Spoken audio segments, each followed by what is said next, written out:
ما پلان گرفته بودیم که سفر به نورستان داشته باشه و از کابل تا نورستان ما رکاب زنه. آمدیم به طرف جلال آباد، کنر و همچنین به راهی نورستان هستیم انشالله. و سفر ما که تقریبا از کابل شروع کردیم تا به این نقطه 305 کیلومتر شده و انشالله ادامه هم داره. هدف اول ما این بود که پیام صلح به همه جا برسانه، که یعنی واقعا وطن ما آزادی داره، صلح داره، کسی با ما کار نمیگیره.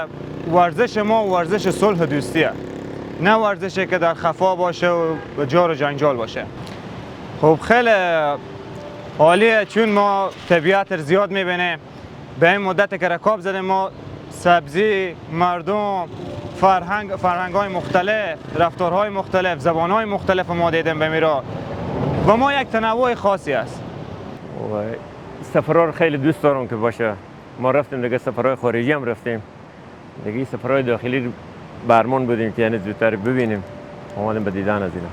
ما تقریبا 58 سال ما واقعا اگر بپرسیم ما فکر میکنم شاید 25 یا 30 سال باشه.